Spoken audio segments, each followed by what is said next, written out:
So, should we bring in the closer? And I think it'd be a good time for that. All right. Hello, everybody. Welcome to episode number 80 of the Free Baseball Podcast, presented by the Athletes Hub. Closing in on episode number 100, just like 55 weeks away since our schedule. As always, I'm Davis Bird, joined by Jake Crumpler. How have you been, Jake?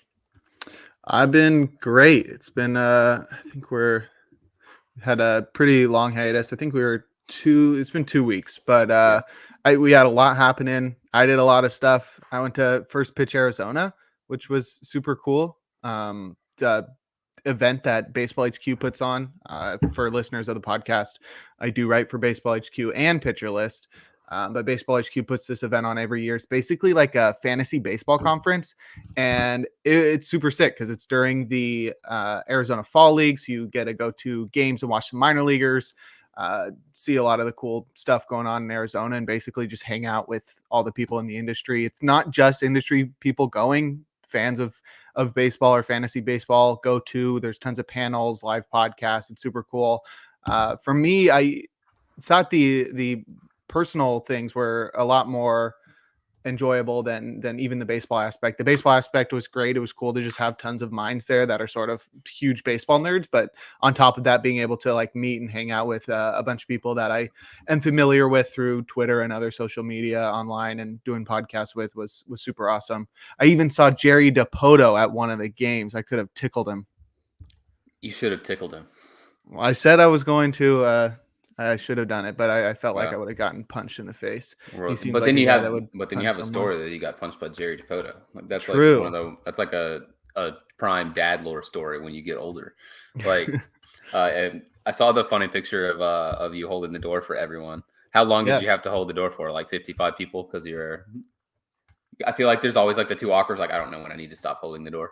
I mean, they were like on the last day of the event, they were doing this like soccer skills showcase for like, I don't know, they must have been like 12, like younger At a kids. Baseball conference? It was just at the same hotel. Right. And it was like, as we were ending, they were starting their thing and they were going to play games there or whatever. And they were like walking up and I just like held the door for them. But yeah. Super cool, super great event. If anybody like has ever considered or hasn't even heard about it, it's definitely totally worth it. Like not only the best baseball event I've ever been to, but one of the best events I've ever been to. That's sick. East Coast fella. Never been over there, but maybe one day. That'd be pretty sick. Honestly, though, a lot to talk about though, since it's been 2 weeks. Kind of missed a few things. Baseball season's over. The World Series ended. Do you want to talk about it? What are your final thoughts? Like what's going through your brainular about this whole baseball ordeal that we have experienced once again for our lives? Yeah, as always, another great season. It's crazy how with sports you can do so many seasons. I mean, it's like every single year we have a new season and it always lives up to the hype. It's always great. It's always unique in its own way, which is really cool. I thought the postseason was really interesting this year because you didn't really have the juggernauts pushing through to the World Series. And you could see that reflected in the ratings. I think we saw the lowest rated World Series ever in terms of, percentage of viewership. And Understandable. I actually didn't watch a lot of the World Series, not because I didn't want to. I was really busy that week, and then I was in Arizona, which that was a cool part. Game 5 was the day that I flew into Arizona, so I was there. There were like a bunch of guys from the conference at the game, so I flew in a day early. So like I didn't. There was nobody there. I just like went and got like dinner by myself. I've never sat down at a restaurant by myself and just like yes, water for me, please. And just by myself and just watch the game. There was nobody in the restaurant and you could feel the vibes were off in Arizona.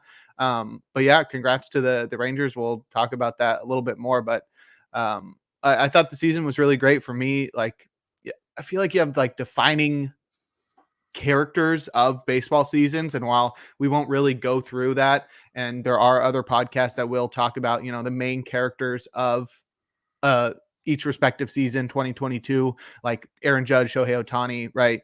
I think this last year, clear main character, Ronald Acuna and the Atlanta Braves for me. Yeah, definitely. That one sort of fits. And then it's just been such a really fun season, top to bottom. I feel like I've watched more baseball this year than I have in like a bunch of the previous years. Um, and that's been cool in and of itself. I watched every single game of the World Series, and it was a really good. I really enjoyed the series, although it was, we'll talk about it, relatively short lived. But yeah, it was a really good baseball season. Ronald Acuna Jr., obviously the main character for me. I guess the other main characters would have to be this little group we'll talk about here in a second, the Texas Rangers, because that was a team that I watched probably the most besides the Cubs. The Rangers? Yeah, I watched a lot of the Rangers. Bro, just Nathan Eovaldi starts? Yeah, I watched all the Nathan Eovaldi starts. I watched most of the Nathan Eovaldi starts, and I watched, weirdly enough, a lot of the Andrew Heaney starts. It would just be like on Hulu, like whatever. Did you have like, him on your team? No, like I would just be like, I'd just be bored and I'd want something to do or put on the background. And for whatever reason on Hulu here, like our coverage would be like, yeah, here's a Rangers game. Here's Andrew Heaney. It's not the only other games we'd get are like Orioles. Fine, whatever. I watched a couple of the Orioles games. I watched a lot of the Jays, and then I watched a lot of the only other team we like really ever get is like the Yankees. I'm not doing that. Go away. So Rangers were like the only team that were palatable to watch. I was like, fine, whatever. Watched a lot of the Rangers. And before we get there, though, it's off-season time. We're going to have a lot of off-season coverage going forward, obviously, because we're a baseball podcast, and we got to talk about stuff that happens in the baseball sphere. And we have popped to the off-season chair with our first move, which is Mark Canha being traded to the Tigers. Yeah, this one was, I think, a purely financial decision by the Brewers. They had a club option on Mark Canha for like $11.5 million. Let me see. Let me double check on that one. Yes, that is 100% correct. And they made the financial move not to exercise it, and instead, before deciding on it, trading him to the Tigers for them to be able to make the decision there. The Tigers wound up exercising that option. So he will be with the Tigers next year for his age 35 season. And I mean, he's been a pretty unheralded guy across MLB for the last few years, ever since breaking out in 2018 with the A's. And this past year, he was pretty meh for the Mets, but then he got traded to the Brewers and he was great with them, batted 287, only hit 5 home runs, but he was one of the drivers of that offense down the stretch, helped them to the playoffs. And while Mark Canha is not going to be a difference maker for a Tigers team that needs a pretty massive overhaul, I think it's a good guy to have on your team. You know, good role player. $11.5 million though seems like a lot for 1 year of Mark Canha, but you know, good on him. Fan of his. Yeah, they traded him for a relief pitching prospect, basically kind of a throwaway guy that the Brewers maybe depends on what happens with their management now. They will potentially turn him into another relief ace. He does have a very Brewers reliever name for me, sort of in like the Eric Lauer mold. His name is Blake Holub, which is a name, baseball guy. It sounds like almost one of the made up names, like that one page on Twitter. I don't think we're quite in that territory. To me, the last name is close. The last name is close for me. I don't know. I need more data to look at. But yeah, they got a throwaway reliever. They basically just gave him away, and then talk about that later. But the Brewers may or may not be sort of shifting their ideology around their team for the next season or two. But we're talking about teams that actually are good. So we're going to talk about the World Series now and the team that is on my wonderful friend Jake Crumpler's hat, and it's the Texas Rangers because they won the World Series. Do you want to run it down game by game? Yeah. We'll start doing it, Jake. All right. Game one was great because we got an extra innings affair, which I don't think we saw a lot of throughout the postseason. So it really amped up the excitement and the tension right off the bat. The D-backs ended up losing in Texas 5-6. I think the main thing here was we saw the Arizona offense sort of put up a fight against the Rangers' Nathan Eovaldi, who's one of the best postseason pitchers of his era. I think we can confidently say that now, and one of Davis's favorite players. And he really got touched up 5 earned runs in less than 5 innings. But the Rangers came through in the bottom of the 9th with a home run from Corey Seager before a walk-off home run from Adolis Garcia in the bottom of the 11th. And that was really crazy because you sort of felt there were, I think, like 4 straight innings where it was like, okay, when is this going to happen? When are the Rangers going to do this? Can they do this? Because they were down 5-1 after the 5th inning. And so you have like the 6th, 7th, 8th, and 9th where you're just waiting for something to happen. All of those innings were scoreless. And then Paul Sewald came in to close out that game. And I thought it was over there for the Rangers, but they wound up coming back, and just a legendary postseason moment for Corey Seager and just bonkers postseason for Adolis Garcia. Yeah, I think that game was really interesting because they had Kevin Ginkel and Paul Sewald come in. And that was when Paul Sewald gave up those 2 runs. Those were the first runs he'd given up the entire postseason. And then I think in like the following game, Kevin Ginkel did like the same thing, which we'll talk about now. But yeah, that game was really crazy. Like you said, I think the feeling around that game was like, all right, this is a matter of when and not if like the Rangers are going to show up, because like it started and Uvalde really got blasted. It felt like, okay, for a little bit, it's like, all right, Rangers, do something. And then a little bit of doubt crept in. It's like, all right, the Diamondbacks are really not going to die in this one. And I'm pretty sure we both kind of said before the series started, like, okay, this series is going to go like 2-7 and the Diamondbacks are going to be a thorn in their side, or it's going to be over relatively quick. And this one sort of is like, are the Diamondbacks like, okay, the Diamondbacks are going to be annoying as hell to the Rangers, and they're just not going to die. They're not going to go down without a fight. They definitely did not in this game, but they couldn't get it done. Thanks to Adolis Garcia, potentially I don't even know if there's a potentially there, like the most clutch like postseason performance in recent memory. Which is crazy because his health really was not clutch down the stretch. No. But we can move on to game 2. Like you said, the D-backs were not going to go down without a fight. They were competitive in game 1. This is a team that, has proven throughout the postseason that they weren't really going to lie down and sort of take their beating, despite being underdogs in every single series in which they played. But game 2 saw Merrill Kelly cement himself as a World Series legend. He tossed 7 innings, allowing just 3 hits and 1 earned run. He didn't walk anybody, and he struck out 9. And that was basically the story of the ball game. The D-backs pushed across 9 runs. The Rangers couldn't score except for a solo shot from Mitch Garver. And that was it. Merrill Kelly just completely dominated that game and tied up the series as they headed back to Arizona. Yeah, that game was extremely close, and Merrill Kelly really deserves a whole lot of credit there because he went 7. They think he gave up what? Did he give up? He didn't give up a run in that game, right? No, didn't give up a run. No, he gave up 1. He gave up 1 in the 5th. And then it was 2-1. He goes all the way through 7, and the Rangers stay within 1, and then the Diamondbacks offense came alive late. They scored the brunt of all of their runs pretty much. The 7th inning onwards, and just sort of ran away with that one late. Yeah, great game from Merrill Kelly, who honestly had an extremely good season in general, capped it off with this gem in the World Series.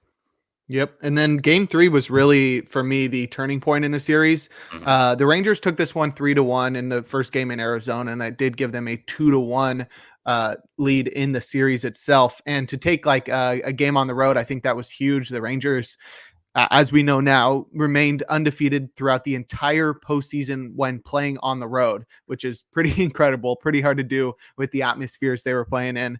But I think this one was super key because it really put a lot of doubt in I think Rangers fans and baseball fans in general, whether they would be able to pull this one through, not because they won 3-1, but because two of the biggest stars in this series went down with injuries. Max Scherzer went down after tossing 3 scoreless innings. He did not return from that one. John Gray with some great relief from that one, and the rest of that bullpen came through clutch. But also Adolis Garcia going down with the oblique strain and then being removed for the rest of the series, which was huge because they didn't really have great replacements. Travis Jankowski was the replacement for him there, and he actually did come through in the following game. But there was a lot of uncertainty after this game, like, oh damn, like the best hitter on the Rangers and then one of the best pitchers of all time going down.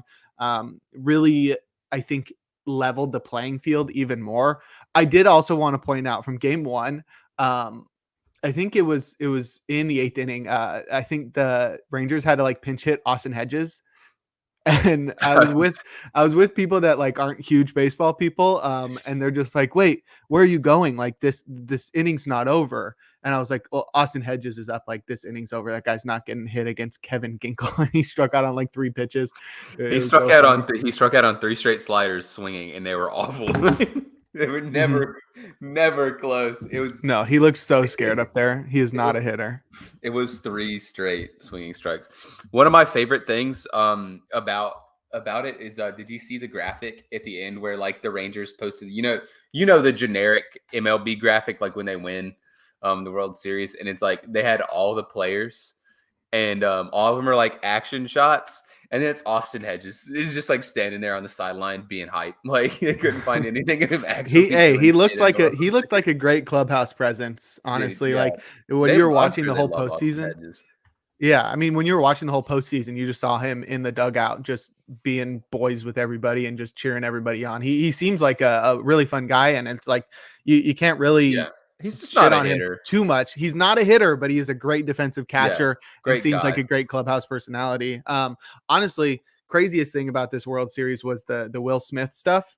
Yeah, I noted that to you, but Will Smith, the reliever, not the actor or the catcher, the reliever has won the World Series in each of the past 3 seasons for 3 different teams, the Braves, the Astros, and the Rangers. He became the first player to do that on 3 different teams in 3 consecutive seasons. So he seems to be the real secret weapon here.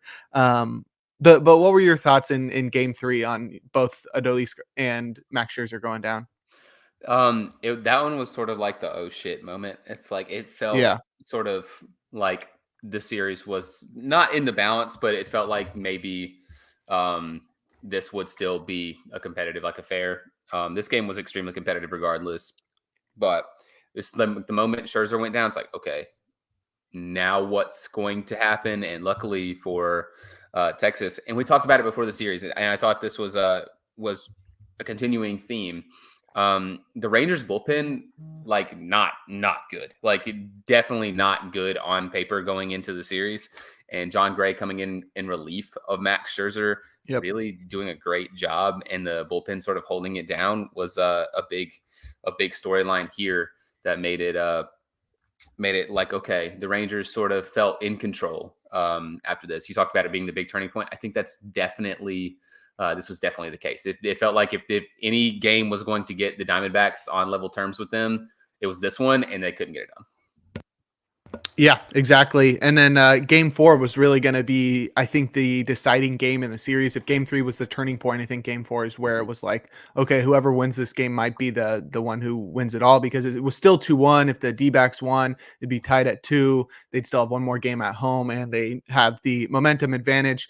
But the Rangers winning this one would mean that, they would prove that the injuries that they suffered in the previous game weren't going to stop them. And they came out and they scored 11 runs. And while they weren't able to hold the D-backs back towards the end of the game, where bullpen really struggled and allowed 6 runs in the final 2 innings. They still won 11-7. Great performance from Andrew Heaney. They had a home run from Seager and Semien and Heim, and seeing Semien finally break out after struggling the entirety of the postseason was really cool. But Seager was really starting to make his mark on this series. He had homered in the previous game as well. So that's back-to-back games with a home run for Corey Seager, and he was, cementing himself as the World Series MVP here. And I think by this point it had already happened, but Ketel Marte extending his hitting streak, I think it got up to 20 games in a row to start his postseason career, and just 20 games in general. Both of those are records for the postseason.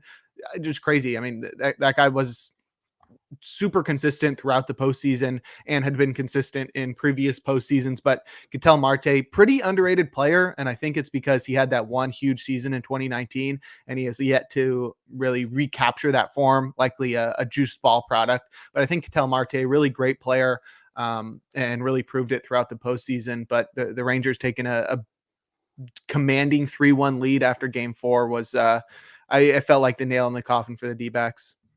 Yeah, we talked, or I talked previously, Rangers bullpen was a weakness, and you saw that towards the end of this game. But I mean, I think if you're going to give up a bunch of runs, it's okay to do it. It's okay to do it in a blowout and try to make it close if you can still get it done. While the weakness of the Arizona Diamondbacks was the starting pitching, and I think this was the one where it looked over. This was the bullpen game. The Diamondbacks had successfully pulled that off against the Phillies. They did it against the Dodgers also, and then they just got completely blown up in this one. Joe Manaply got tagged early. I think they had Ryan Nelson come in the middle, and he did fine. But he actually did great because he was able to keep the rest of the bullpen from being super gassed. But he tossed 5 1/3, allowing 3 hits, 1 run, no walks, and 6 Ks. That's pretty solid. Yeah, but you had guys like Joe Manaply gave up the 1. Miguel Castro came in, gave up 3. Kyle Nelson gave up 3. Kyle Nelson gave up 3 runs, just the 1 earned, and then Luis Frias gave up 3. It's just the rest of their bullpen just really, really kind of came in and shit the bed for them. And Ryan Nelson just sort of had to play stopper and hope nobody else could get any runs across. But it happens. This felt like the death knell. This felt like the series was over. But that didn't come until next game because that's how math works. And we can talk about that one now. Yeah. Game 7, or excuse me, 5, was that was the one where I was on a plane most of the time. So I really only got there to watch the final inning. And it was a close game all the way until the end. Zach Gallen was going crazy. He was throwing a no-hitter for 6 innings and then allowed his first hit in the 7th and then gave up a run. And the offense didn't really help him out at all. And Kevin Ginkel did his job. That guy was lights out throughout the entirety of the postseason. I'm pulling up his numbers for the whole postseason, but he did not allow a run across the whole time. Why did it pull up that page? Yeah, I can't get to Kevin Ginkel, but he did not allow a run. I don't know how many innings he pitched, but it was more than 10. And Paul Sewald once again failed in the 9th inning to keep the game close. Marcus Semien with that final blow with the home run, and Alec Thomas also just letting a ball dribble by him in center field. But yeah, that game was super exciting, really close up until the very end. And we had who closed it out? Josh Sborz. He went 2 1/3 innings to close out the World Series. That was really cool. He's an interesting guy for fantasy next year if the Rangers don't add a closer, but that seems to be the only position where they could really use some help. And then they named Corey Seager World Series MVP, completely deserved. Like I said, he homered in back-to-back games. I think he might have even been 3, but no, it was just 2. But he was great throughout the entire postseason. Throughout the entire season, Corey Seager was incredible. But yeah, congrats to the Rangers. How do you feel about the chances for each of these teams in 2024? I feel like the chances for the Rangers are probably still pretty high. And then the rest sort of depends on the Diamondbacks. I feel like the Diamondbacks still just lack starting pitching. That was basically what in my opinion sort of sunk them. They kind of had to rely on Zach Gallen and Merrill Kelly to do the job, or it sort of wasn't really there. I think they could also really use someone that is like a big bopper that can hit some home runs. Like this team was crying out for like someone like the Phillies would have, like with a Schwarber, a Castellanos, or honestly, maybe even someone in free agency like a Jorge Soler. Like this team just doesn't. Their philosophy of hitting is so much different, and I think that was cool to see the environment like change in this World Series, where it's like the Rangers are all right. We're gonna go out and we're gonna try to hit 1,000,000 home runs, and that's it. And we're gonna club you to death with our offense. And the Diamondbacks offense is death by 1,000 cuts, where we're going to string together singles. We're going to be pesky with 2 outs and 2 strikes. We're going to steal bases and we're going to just be annoying. We're just not going to go away. It felt like if that wasn't happening, that there was no burst, like they just didn't have anyone like that. So I think if they make the right additions, they could be a really good team again. The NL West looks to be opening up because the Padres are sort of in like a weird flux. The Dodgers probably need to retool at the very least because they're just not looking very good for next season right now. The Rockies are always ass, and then the Giants are wild card like always. So I think they have a good chance to win the division next year, but I need to see the right additions in the offseason for them. I felt so bad for Alec Thomas because like he was getting so much shit on like online because he misplayed the ball in center field and it led to a bunch of runs coming across. Like that sucks. But like at the end of the day, you got shut out. Like they got shut out. They got shut out in Game 5. It didn't matter. Yeah. It didn't matter at all. But yeah, it was a really good World Series. I hate that it was like such a low like rated one, and I think that's due to a bunch of people kind of expecting like, oh, the Braves or the Phillies or whatever. Like this was an interesting World Series. Like this is a very sort of boring. Hmm? I mean, I didn't watch a lot of it, but I was never like super like, oh man, I can't believe I didn't watch that game. Well, I enjoyed it. At least the storyline going into the World Series. I always love like when teams have a chance to win their first championship in anything. Like last season, for the NBA, I don't watch the NBA that much. I watch like the team that I support, like maybe 20 games a season, whatever. I'm a very casual fan. But I watched pretty much all the NBA finals last year because the Nuggets had a chance to win their first championship. That to me is always super interesting. So when the Rangers had all right, they're the favorite. Like they're the favorite and they're potentially going to win their first World Series ever. I watched every single game because I wanted to see that happen. It's a cool moment. It's history. It's literally history happening for sports. And yeah, not every game was competitive and not every game was the most exciting. Like I get that. There were a couple of the games were sort of snooze fests. I get that. But I really enjoyed this World Series.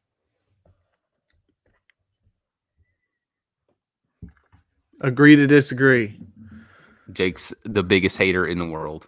No, it was fine. I didn't really have any strong feelings about it. It wasn't the best World Series, but I never said it's like, oh yeah, this is the best World Series I've ever seen. That was in 2016.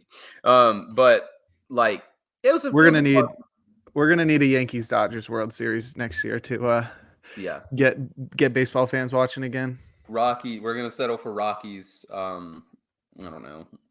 Rockies, Blues, Rockies, A's. Yeah, Rockies, A's would be awesome. Let's do that. They should do. I really think like unrelated. We'll start waffling. they should have the World Series, and then for like MLB draft or whatever, or some sort of punishment. Ooh. Or some sort of punishment. Make the worst team from both leagues play each other. Like make the Rockies and the A's play in the toilet bowl. Yes. Just have it be that. I would watch that so much. All those games would be a complete mess. But have that happen. And whichever team loses has to play in AAA next year. Yeah, triple just get demoted. I think that's actually a good idea to have like rather than be random to have to play for the but then it's like so like does the team that wins make the worst teams, like the worst 6 teams play in like a mini tournament. So is it like the teams that win that get the so it's like you want to be just bad enough to be in the bottom 6, but not too bad that you lose the tournament?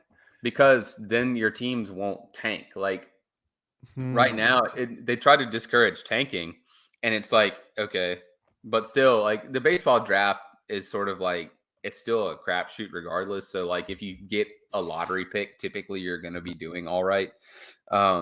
And then even if you do get a lottery pick, like sometimes the teams will make the wrong choice regardless, because baseball's draft is just more like it's more random than anything. Like it feels more random than most other major sports team drafts because a lot of the thing like falls on player development at the lower leagues. Like you don't like the NFL draft, whatever player gets picked first overall is going to start. You know they're going to start. Like that's typically like a And in franchise basketball, it's changing like player. franchise. Yeah, I like think it's even more so. Like you get yeah, basketball Wembanyama, it's like like you it's got the like best all player right, in yeah, the league. yeah, yeah. It's like your team's set. Like in baseball, it's like all right, you get a guy that could probably be pretty good.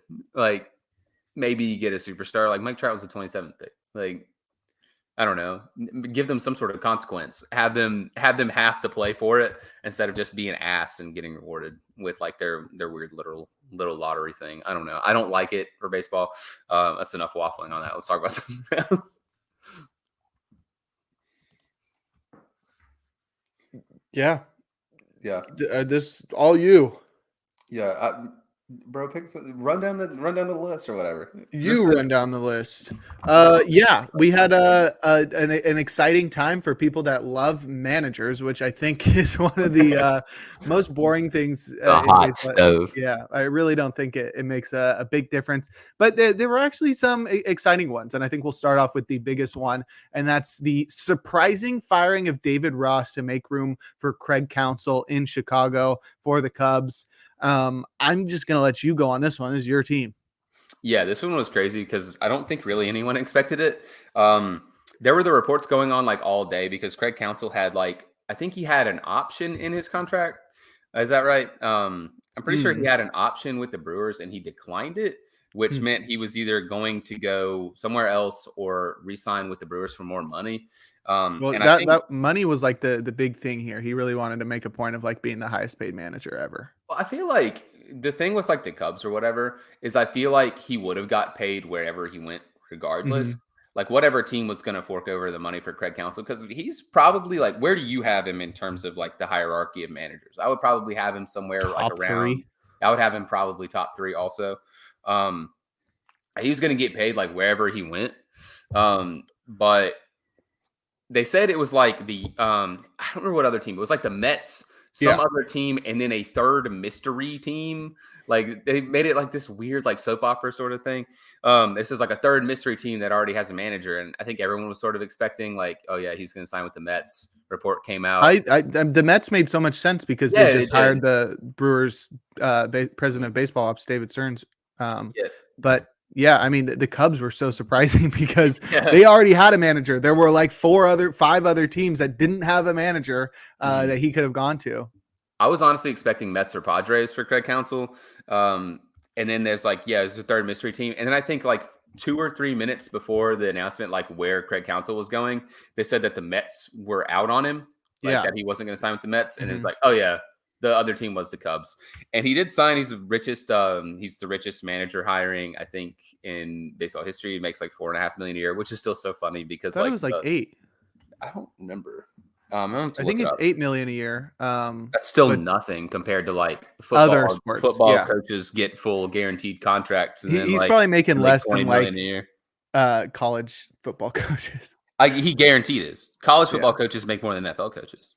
Um, that's wild. yeah, so Craig Counsell gets his money, but I feel like I said, I think he was going to get paid regardless, and I like that. Obviously, I'm a Cubs fan, so I'm going to continue to waffle about this, but it feels more like now like this was a statement of intent.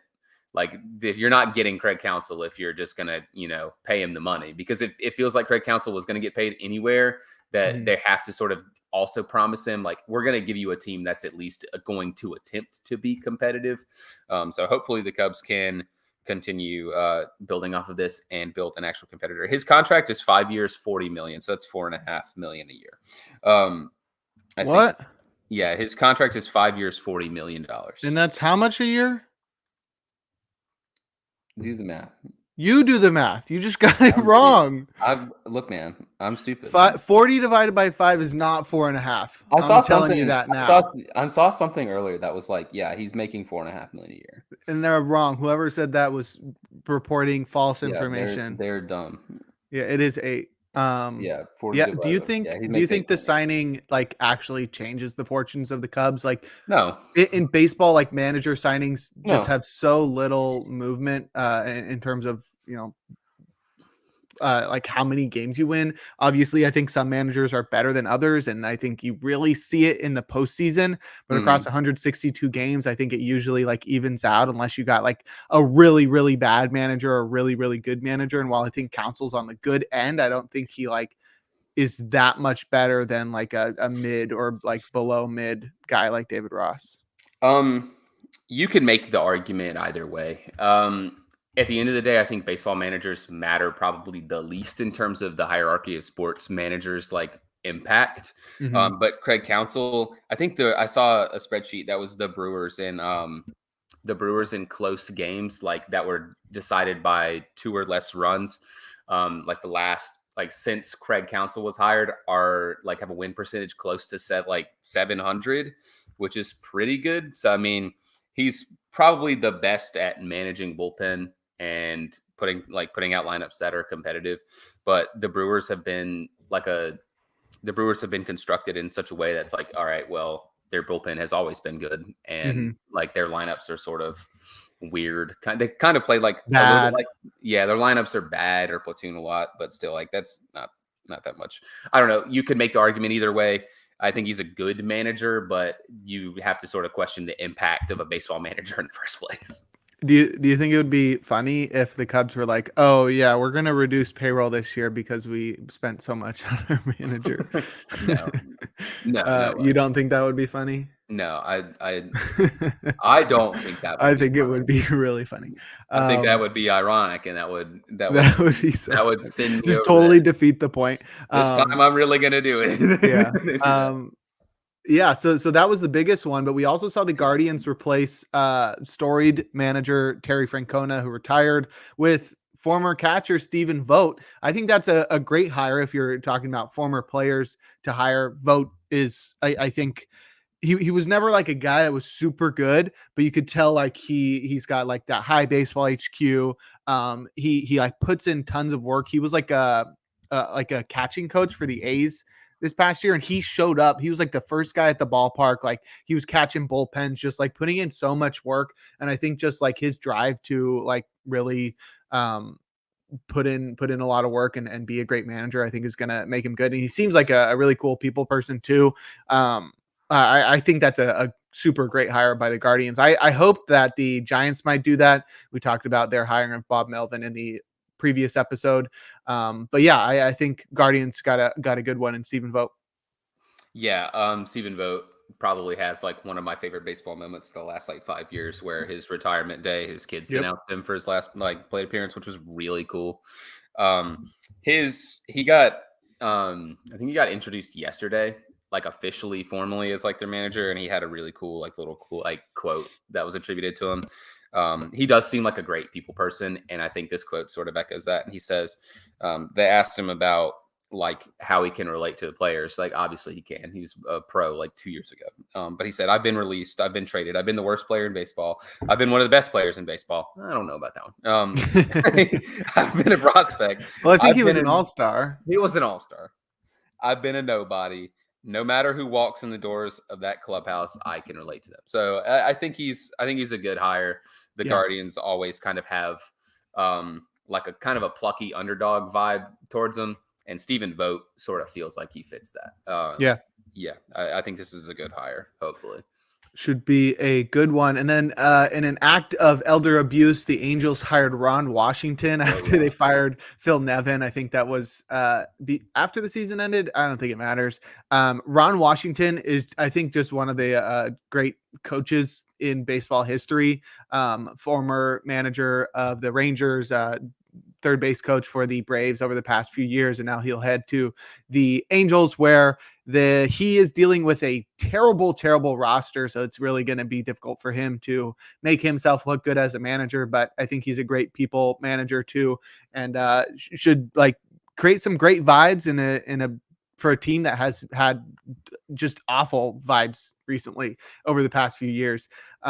Just like starting with the firing of Joe Madden. I mean, Phil Nevin was not a vibes guy.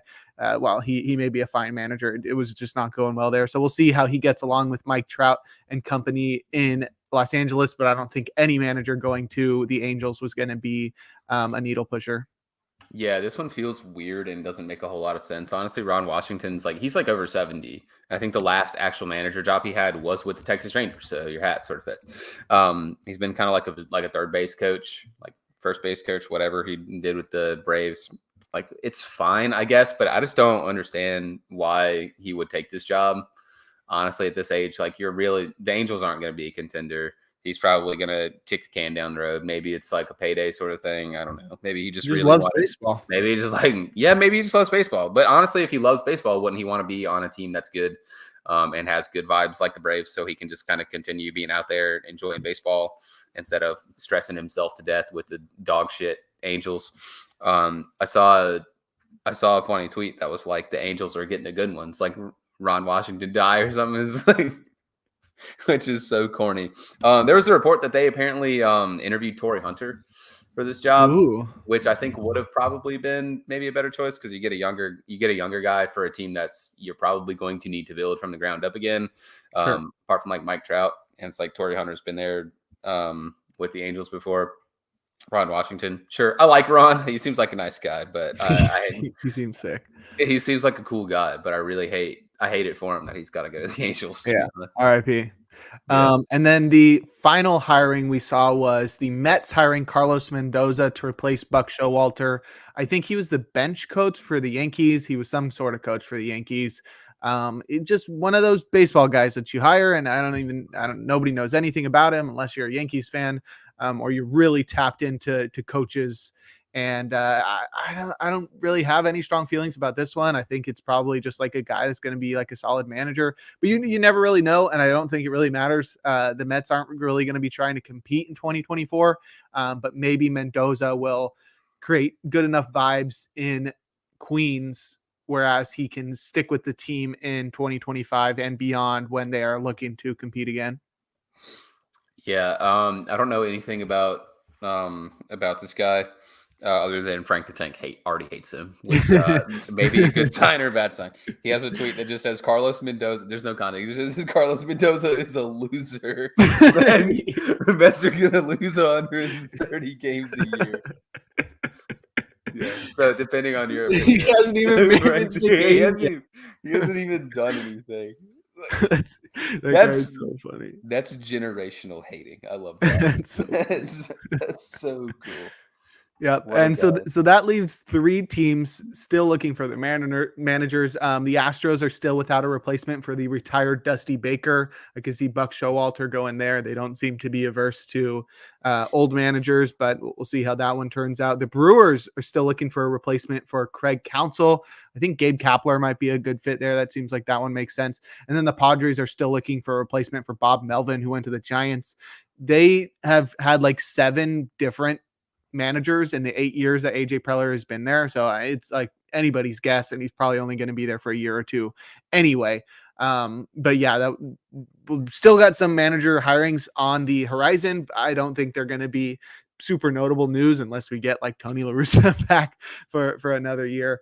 But those are the big managerial hirings. And now we can get to the really interesting stuff as we have officially entered award season.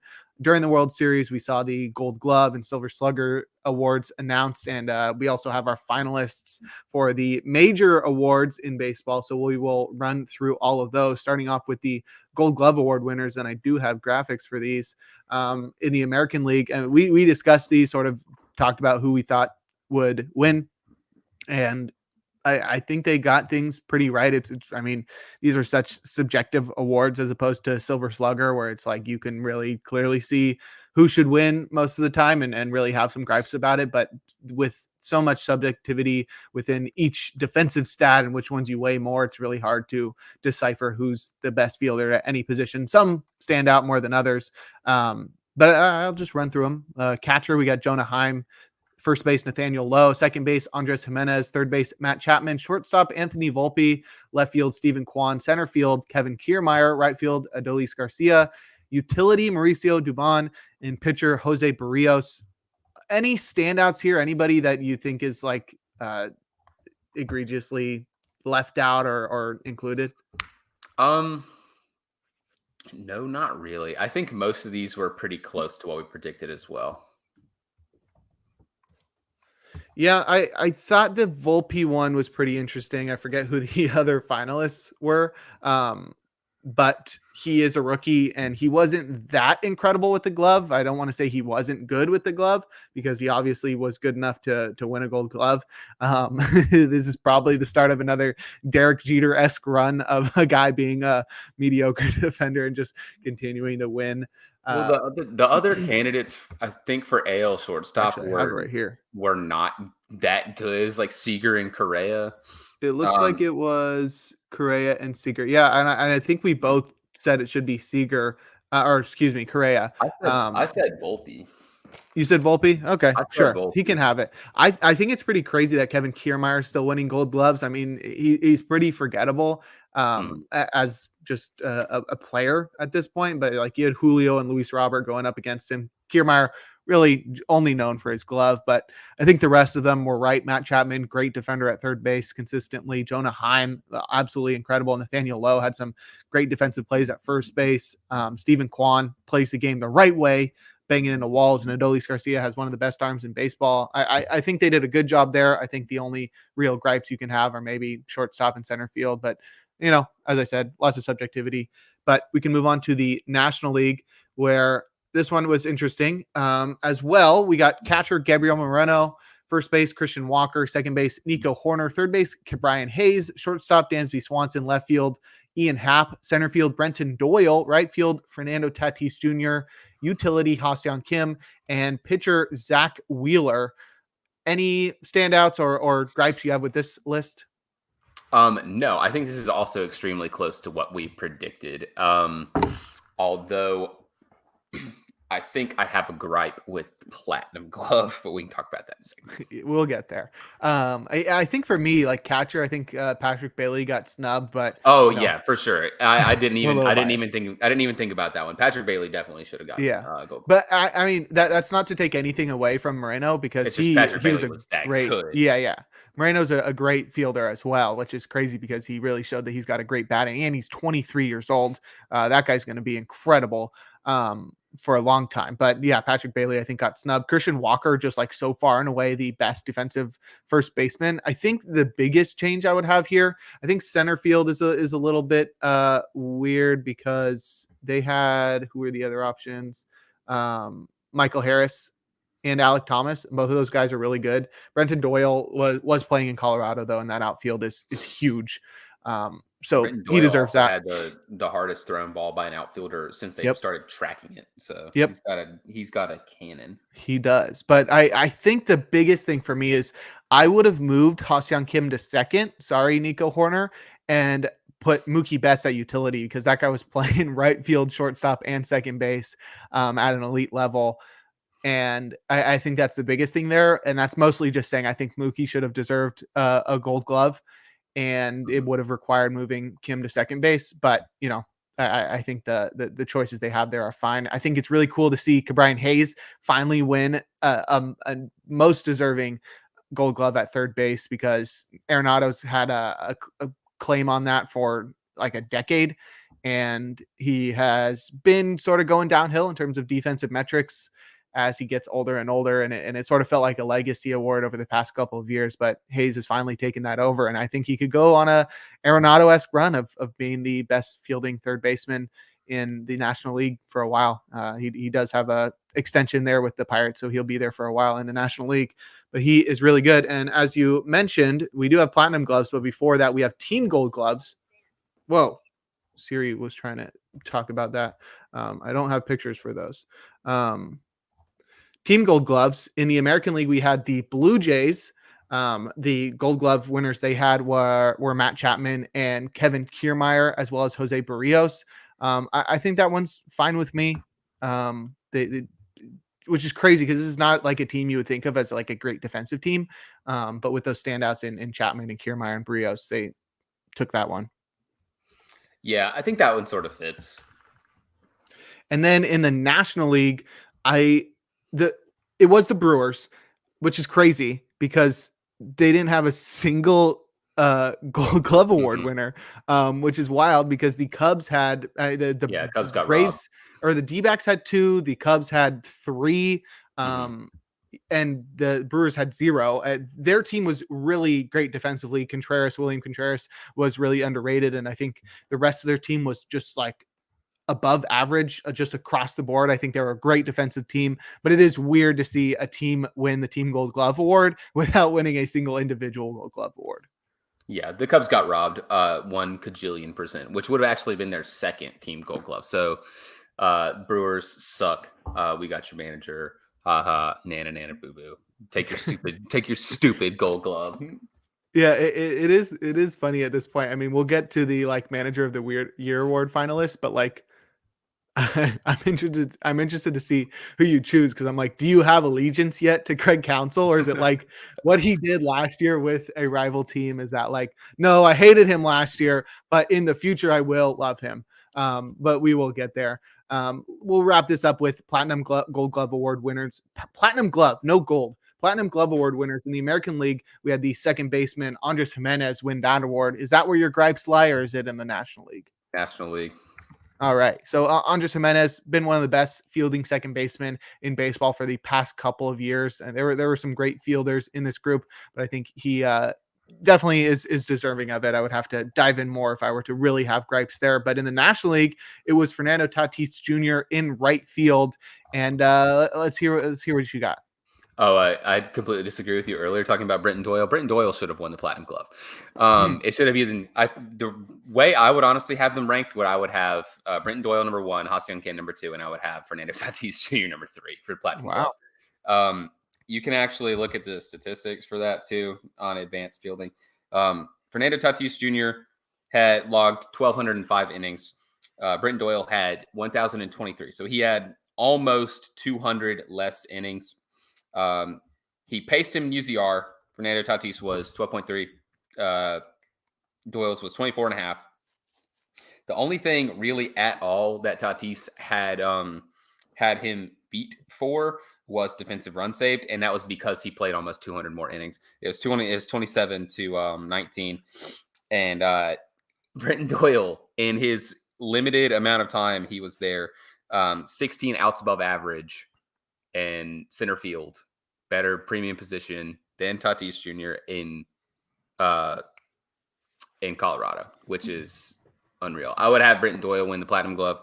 I think he got a little bit robbed. He even has a better arm than Tatis, and that's really Tatis' calling card in right. So he had a better arm, probably the best arm in all of baseball in the outfield right now. Yeah, I would have Brenton Doyle win the Platinum Glove. Fair points. Counterpoint, he sucks at hitting. Okay. It's a fielding award. It's a fielding award. Kiermaier sucks at hitting, and he won one. Kiermaier's a bum, and he won one. They probably did give it to Fernando Tatis Jr. because it's Tatis Jr., to be fair. Well, I think it is cool, though, that Tatis is like, he moved positions and immediately became a Platinum Glove Award winner. Well, he didn't immediately move positions. He played some outfield and stuff. Yeah. But he just started right field, basically, and now he's already the best fielder in the league.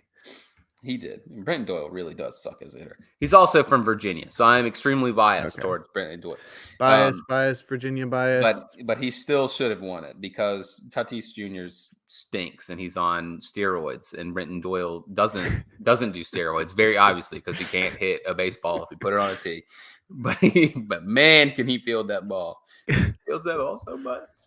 All right. So that'll wrap up all the fielding awards. That's back-to-back weeks. We've talked about fielders with little to back things up. Those were probably the most stats we've used. Is just the breakdown between Doyle and Tatis, and it came down to Doyle sucks at hitting and Tatis Jr. does steroids. I'm joking. That's exactly what it is.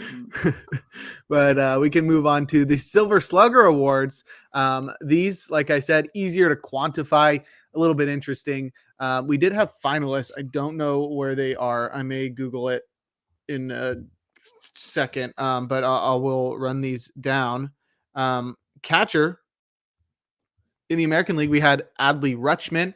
At first base, we had Yandy Diaz. Second base, Marcus Semien. Third base, Rafael Devers. Shortstop, Corey Seager. In the outfield, we had Kyle Tucker, Julio Rodriguez, and Luis Robert Jr. At DH, we had Shohei. At utility, we had Gunnar Henderson. And the team award went to the World Series champion Texas Rangers. Oh, I got the finalists. We didn't talk about these. The catcher finalists in the American League were Salvador Perez, Cal Raleigh, and Adley Rutschman. Raleigh was like a big power guy. I think it was really between Raleigh and Rutschman. How do you feel about that one? I think that one's pretty accurate. Yeah, that's fine with me. First base, Yandy Diaz won, and he was going up against Tristan Cassis, Nathaniel Lowe, and Spencer Torkelson. That's a great field. Dang. What a field. Yeah, and then second base, Semien was going up against Brandon Drury and Gleyber Torres. That one was pretty clear to me as well. I think third base, it starts to get a little bit interesting because Devers really had a down year and still won the award over Alex Bregman, Isaac Paredes, and Jose Ramirez. Ramirez is more so like a guy that brings value from doing everything good rather than just hitting, and he also had a down year offensively. So did Bregman, and Paredes had a great year, but I don't think he's going to win that award over Devers. You think that one's fine? Yeah, I think that one is pretty fun. And then at shortstop, Corey Seager, I think, was going to win this one no matter what. He was going up against J.P. Crawford and Bobby Witt Jr. They both bring value outside of their bats, which make them really good shortstops, but not like incredible hitters. Bobby Witt Jr. hits for power and steals a lot, and J.P. Crawford is a great fielder and had a much better offensive season than he's ever had after going to Driveline. But I don't think anybody other than Seager was going to win this award. And the outfield, like I said, Tucker, Rodriguez, and Robert Jr. The other options were Randy Arozarena, Adolis Garcia, Aaron Judge, and Anthony Santander. Judge was great, but he didn't play the whole season. I think Garcia may be the one that was robbed the most, but you can't really take anything away from Robert Jr. and Rodriguez here because they were, and Tucker as well. They were all really good. Yeah, no, I think this one was pretty cut and dry. And then DH was between Shohei and Yordan Alvarez. That's a pretty great matchup there. I would give it to Shohei. He was so good for 5 months, and Yordan Alvarez is incredible, but I'm always going to choose Shohei. Yeah, I would also choose Shohei. Yordan missed a pretty hefty amount of time too, so I would still go with Shohei. And then at utility, which I can't remember if they included that last year or just this is the first year they're doing it. Gunnar Henderson was going up against Brandon Drury, Isaac Paredes, and Whit Merrifield. pretty light field there. Drury was fine. Isaac Paredes had a 30 home run season. But Gunnar Henderson had a great rookie season. And I think that one's fine. I think you could have gone Isaac Paredes, though. Yeah, I think that's the only real argument. I think I might have gone with Paredes. Here's an argument against your Tatis argument. No response. What about this one? I like that one a whole lot better. All right. And then in the National League, at catcher, we had William Contreras. First base, Matt Olson. Second base, Luis Arias. Third base, Austin Riley. Shortstop, Francisco Lindor. In the outfield, we had Ronald Acuna Jr., Mookie Betts, and Juan Soto. At DH, we had Bryce Harper. At utility, we had Cody Bellinger. And the team award went to the Atlanta Braves. I think this one is pretty easy, but there are some discrepancies, I think, here, more so than the American League. At catcher, it was William Contreras going up against Sean Murphy, JT Realmuto, and Will Smith. That's a tough field, but Contreras really might have been the best offensive catcher in baseball. Yeah, Murphy kind of had this award locked up until the All-Star break, and then he just kind of decided he didn't know how to play baseball anymore. Yeah.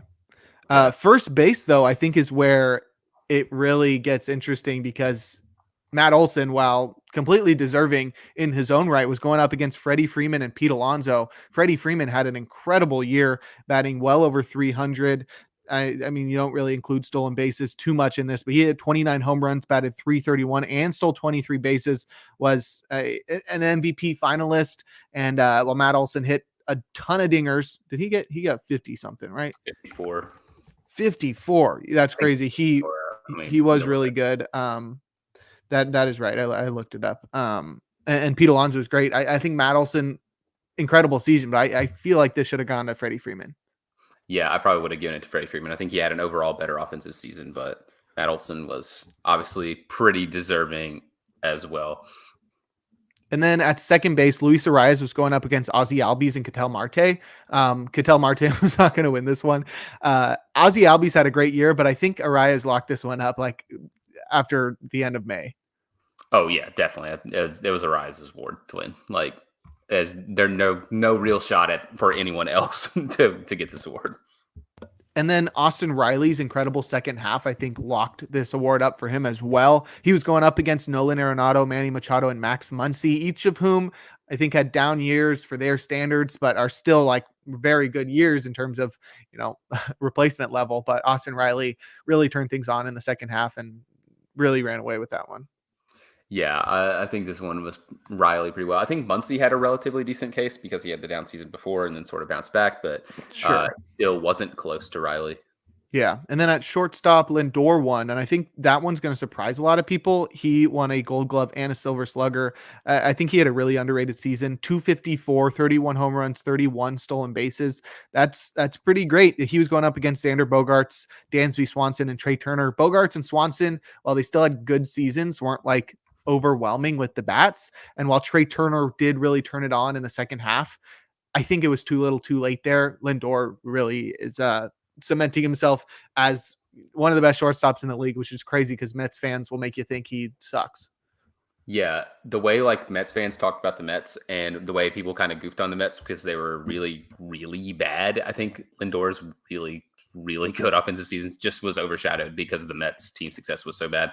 Or people like Mets fans, Frank the Tank will talk about Lindor like he's the biggest bum that's ever walked on the face of the planet. That's not named Carlos He's been Mendoza. so good. Like, yeah, he's been really, really good. He had a great offensive season, like 121 and defense. He won the Gold Glove. 31. Yeah. Yeah. And then Gold Glove, man. Exactly. Because he's so good at hitting. Yeah, it's so good at hitting.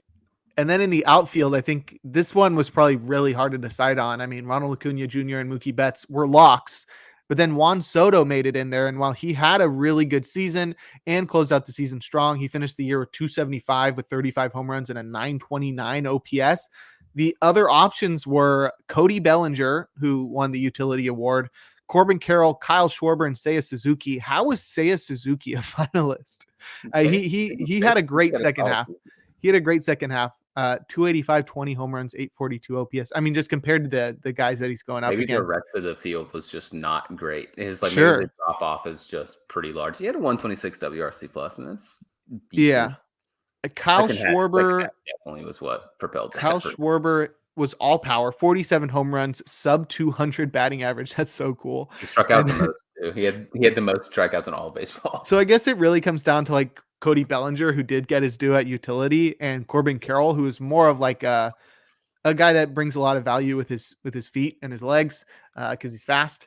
So yeah, I think I'm fine with that one. Juan Soto really did have a great season, as he always does, and is super underrated. Yeah, I think this is probably the right choice. And then at DH, Bryce Harper was going up against JD Martinez, Marcelo Ozuna, and Jorge Soler. And while I think Ozuna might have had the best season, there's no way I'm going to vouch for him. Ozuna from the Braves, that is.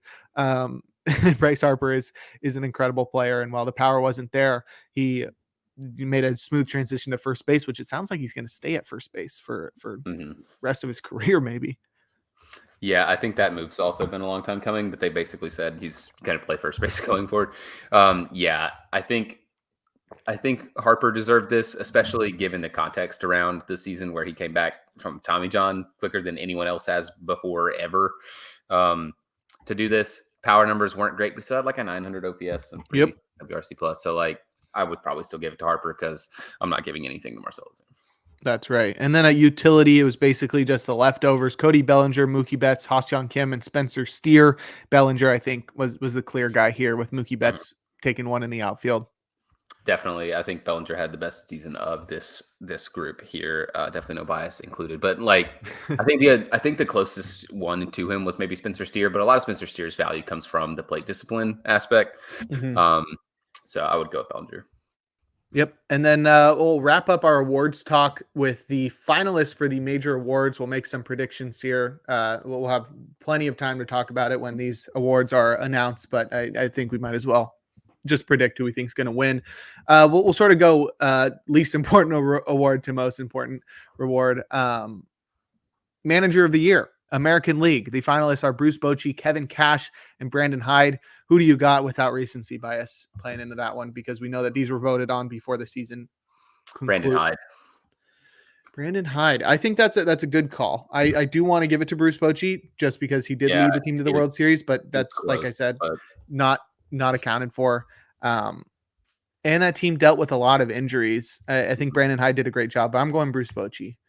In the fair. National League, your new guy, Craig Counsell, Skip Shoemaker, and Brian Snitker. I think Snitker's not going to win that one because the Braves just had such a good team. It's like it was not Snitker. I think it's not recency bias, and it's not cause bias. I really think it's going to be Craig Counsell because I think the Brewers were like they won the Central, and they were very good. And I think they did that despite a lot of people sort of writing them off as the second best team in that division. Skip Shoemaker, sure. I mean, he's probably the 1B to Counsell's 1A. I think that's sort of a coin flip, but I'm going to go with Craig Counsell. I'm going with Skip because I think the Marlins outperformed what we thought they would do this year. Yeah, definitely. And that's a very common theme when it comes to Manager of the Year award voting. But we'll move to Rookie of the Year. And I think the next three awards, while Manager of the Year is one that's just a super subjective thing, you can't really look at stats and be like, well, that guy clearly won. The major three awards, Rookie, Cy Young, and MVP, I think have all been decided, which is not something you really see at this point in seasons. There's usually at least a little bit of conversation. While there is a tiny bit of conversation in the National League MVP award voting, I think our guesses are going to be correct across the board. We'll start with Rookie of the Year. In the American League, the finalists are Tanner Bybee, Tristan Cassis, and Gunnar Henderson. Who do you got? Gunnar, although I would really like for it to be Tristan Cassis. But I think this one's pretty cut and dry. It's probably going to be Gunnar. I agree with Gunnar. In the National League, we got Corbin Carroll, James Outman, and Kodai Senga. I think Senga would have had a great chance in any other year because he was really incredible. He is not your typical rookie. He is coming over from Japan, but Corbin Carroll absolutely ran away with this one. I think it's going to be unanimous Corbin Carroll. Yeah, Corbin Carroll.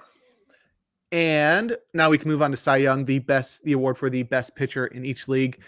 In the American League, the finalists are Garrett Cole, Kevin Gausman, and Sonny Gray. It's crazy that it sort of comes down to this, and it's just like Garrett Cole, while not having his best season ever, is like the clear guy here because I mean, you look at those two other names, Gausman and Gray had great seasons, but Garrett Cole, I think, will finally win his first Cy Young award. Yeah, I'm going to go Garrett Cole. I feel like the only other one that's really got a chance is Gausman, but Garrett Cole had a better season than him. Let's go. Yep. Garrett Cole. And then in the National League, we got Zach Gallen, Blake Snell, and my boy Logan Webb. His dad follows me on Twitter. Shout out Eric. I do have a Logan Webb jersey. My mom just got me for my birthday in August, so that was really cool. I got to wear it for the first time when I was in Arizona. Super cool to see him be a finalist. Super deserving. He is going to win. I think he might get second. Blake Snell's going to win. He just had that incredible run of like 20 starts, and now he's going to be a free agent and get way too much money. But I think Snell's going to run away with this one. Yeah, this is definitely Snell's award. And then to close things out with the biggest award, we got most valuable player in the American League. We got Shohei Ohtani, Corey Seager, and Marcus Semien. This one's clearly Ohtani for me, though. Corey Seager would have been a great candidate in any other year in which Shohei Ohtani was not a guy.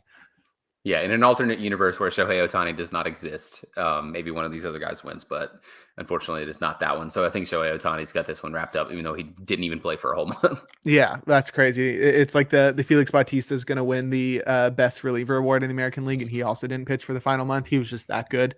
But Seager and Semien, I'm sure will be fine with their consolation prize being a World Series trophy, and one of them winning the MVP of that World Series. So I think those guys will be fine. And then in the National League, which I think will have the most conversation, Ronald Acuna Jr., Mookie Betts, and Freddie Freeman. Acuna, one of the best, maybe the best power speed season we've ever seen. Mookie Betts just doing his thing while also playing the infield. And the previously mentioned Freddie Freeman just creating a very clear path to the Hall of Fame with just an incredible career and, middle of his career. I really think that despite me not wanting it to be, just because I am a hater, I think it's Ronald's award, and I honestly think it's a little crazy, and it shows just how stacked the National League was for this award. Matt Olson's fourth. Matt Olson wasn't even a finalist for this. Like 54 home runs. Yeah, 54 home runs. That crazy season that he put up. Nah, I'm good. Yeah, like pretty wild. Crazy. I think it's Acuna's. Although Mookie had a case. He sort of slumped the last month, and it made the conversation a little bit more cut and dry than it should have been. Like I think it was neck and neck, and then Ronald had a good last month. It wasn't like an excellent last month by his standards from the rest of the season, but Mookie sort of slumped in the last month of the season, and I think that sort of cratered his chances. Yep.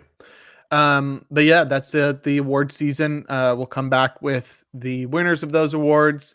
We'll talk about all MLB teams. I think we'll do our voting live on the podcast at some point. I think the voting closes like next Sunday. So if we want to do that next podcast, we can do that. If we want to do it like after the voting is over and just sort of talk about that because they don't announce it until December, that's fine as well. But that is this will be your primer to the award season. But before we close things out, do you have any bold predictions for this offseason before things really kick into gear over the next month? I'm racking my brain and trying. I don't think there's much that springs to mind. What are your bold offseason predictions? I don't know. I feel like when you're doing bold offseason predictions, it's like this guy goes to this team or this team does something unexpected. And I guess that's really all you can speculate on at this point. I think we see, I don't know who, but I think there's going to be like a big trade for a star that we did not see happening, like a la Mookie Betts, like a couple of years ago to the Dodgers, where it was like, oh my, like I think there were inklings that Mookie could be traded, but I think someone like Juan Soto or somebody huge is going to get traded, and I don't know who it is, and maybe I will come to a point where I figure out who that is. Other than that, Shohei Ohtani to the Giants. I think mine was going to be Ohtani related, and I'm going to go with a weird team. I think he's going to sign with the Mariners. I think that fits. My weird offseason prediction is I think both the NPB postings are going to sign with the same team. Let's go with Imanaga and Yamamoto, both on the same team. Interesting. All right. Don't know yet. Probably Yankees. Let's go Yankees for that, unfortunately. Oof. All right. Well, I think that allows us to close out the podcast, bringing in the closer. This one is an interesting one. I didn't realize until the very end. We'll get there. This week, our closer is Uguet Urbina. That is how it's pronounced. Urbina had an 11-year career from 1995 through 2005, during which he pitched for the Expos, the Red Sox, the Rangers, the Florida Marlins, the Tigers, and the Phillies. His full name is Uguet Urtain Urbina Villarreal, and his nickname was Oogie. He's the first player ever with the initials UU or UUU. Pretty cool. His parents definitely had an idea with that one. He was mostly a fastball slider pitcher. His fastball had a little bit of run, but he also incorporated a splitter or changeup, whatever you want to call it. But Urbina debuted in May of 1995 versus the Phillies at the age of 21. He tossed 2 innings, allowing 3 hits, 2 earned runs, no walks, with 2 strikeouts. He only appeared in 7 games during his debut campaign, the majority of which he started, and he followed the same path in his first full season in 1996, starting more than half of the games in which he appeared. That year, he tossed a career high 114 innings with a career high 108 strikeouts and a 3.71 ERA. His career as a closer began the following year in 1997. That year, he had a 3.78 ERA and 27 saves before he truly broke out in 1998 with a career best 1.30 ERA and a career best 1.01 whip to go along with 34 saves. And that earned him his first All-Star selection. His run of success continued into 1999 as he had a 3.69 ERA and a career high and National League leading 41 saves. But then his success came to an abrupt end as he dealt with injuries in 2000, tossing only 13 and a third innings. After recording 15 saves with Montreal in the first half of the 2001 campaign, he was dealt to the Red Sox, and he pitched incredibly down the stretch with a 2.25 ERA and 9 saves. And that set the stage for a true comeback season in 2002. That year, he had a even 3 ERA with 40 saves and earned his second and final All-Star selection. And as a free agent prior to 2003, Urbina signed with the Rangers. After an underwhelming first half in which he pitched to a 4.19 ERA, but still managed to save 26 ball games, he was traded to the Florida Marlins. There, he closed out the season strong as a setup man with a 1.41 ERA and 6 more saves. Urbina was a key member of the bullpen that helped those Marlins win the 2003 World Series. A free agent again, Urbina signed with the Tigers for 2 years. He struggled in 2004 with a 4.50 ERA and 21 saves, but he turned things around in 2005 with a 2.63 ERA and 9 saves before being dealt again, this time to the Phillies, where he pitched to a 4.13 ERA and recorded the final save of his career, which is crazy because he was just 31 years old, but that there was a clear reason, because he was convicted of murder in 2005. And to quote Wikipedia, he assaulted 5 farm workers on his property, accusing them of stealing a gun. Urbina used a machete and tried to douse them with gasoline. In March of 2007, Urbina was convicted of attempted murder and sentenced to 14 years and 7 months in prison. He was released on December 24th of 2012 after serving just over 7 years of his sentence. And that would wrap up a career in which he had 13.2 Baseball Reference WAR across 697 of the third innings pitched, with 814 strikeouts, a 3.45 ERA, a 1.21 WHIP, and 237 saves, which is good for 41st on the all-time saves leaderboard. Imagine how high he would have gotten if he didn't kill those guys. He didn't kill him. He attempted murder. He didn't kill anybody. It was just attempting murder. That's not that big a deal. No. He also, I literally had to Google it. I was like, I don't know what you're talking about. I scrolled down to the bottom and I was like, oh God, I had to find it.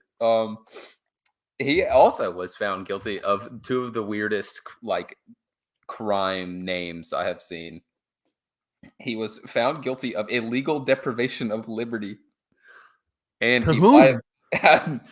apparently he deprived those guys of liberty when he tried to split their head open with a machete.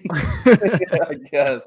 And then he violated a prohibition against taking justice into his own hands, which is so wild. That's crazy. Yeah. Imagine how high you'd be on the list if he didn't try to split those dudes. And I knew the thing is, I knew about this story. And then I completely forgot about it until I got to the bottom of his Wikipedia page, and I was like, "Oh my God, it was that guy!" I was like, "Oh I've man, actually never heard of this thing before. Really? It's crazy." Yeah, I mean, it happened so long ago, but yeah, I mean, that's crazy because he started his career at age 21, and after 11 years, he was at 237 saves. Say he does it again, that's 500 saves. That puts you pretty high on the list. But unfortunately, he was trying to take liberty into his own hands, and you just can't do that. Yeah, bro was throwing that wipeout slider in the penal league. Best closer. Yeah, best closer in the California State Penitentiary. The man. Yeah, that's all we have for this episode of the Free Baseball Podcast presented by the Athletes Hub. I'm Dave Spurd. You can follow me on my Twitter.com account. It's X now. It's stupid. Shut up. at DVSberg. It's right there. You can follow Jake at Jake Crumpler and then read all the stuff that he writes on the cajillion million sites that he writes for. Yeah, including Pitcher List, which is a growing big time. My podcast co-host over at In the Pen, which is one of my podcasts over at Pitcher List, he was at a tailgate. He's in Massachusetts, so I'm sure it was like the Patriots or something. Chaim Bloom was just there, and he was just talking to Chaim Bloom, and he said he knew about Pitcher List and that like front That's offices crazy. read Pitcher List. It was Awesome. crazy. It is crazy. Yeah. So that's cool. Pitcher List, big time. Definitely a great place to read all kinds of baseball content, including maybe the best fantasy baseball content. Actually, I won't even say maybe the best fantasy baseball content you'll find on the internet. And also a ton of podcasts, huge podcast network. Great place to go check things out. Also, I write for theathleteshub.org sometimes and baseballhq.com. Go check them out as well. They're a paid subscription service, but you know what that means? That means they have an incredible website. That website's been going since before I was born in the mid 90s. They've been around for a long time. Go check out Baseball HQ, Pitcher List, and the Athletes Hub. And always tune into this podcast. Yeah. As someone who does not work for Pitcher List or does not know Chaim Bloom, I don't know if my opinion has anything to hold with, but Pitcher List is awesome. It is the best fantasy baseball tool. It's the first year I played fantasy baseball and I did okay. You beat me. Specifically, the only articles I ever read were from Pitcher List. That is not a lie. That is not cap. Nothing. That's how I got to be good. The only things that I would read were the cajillion things on Pitcher List. Yeah, so it's really great. Athletes Hub, solid. Really Happy birthday, Devin. Happy birthday, Devin, our boss, if he's watching this. It's a great site. It's a bunch of fan-driven content. Really easy, digestible reads about all sorts of sports, not just baseball. If baseball is not your favorite thing in the entire world. Why are you watching this podcast? Yeah, if so, why are you watching us? But whatever. If you want to go watch a different podcast, I'm not sure if they're going to start up Deep Takes from 3 again, but we have a basketball podcast as well. It's our sister pod with the birthday boy, Devin Withers, called Deep Takes from 3. It's really good. Go watch that whenever they start that up. I think that's it for now. Peace.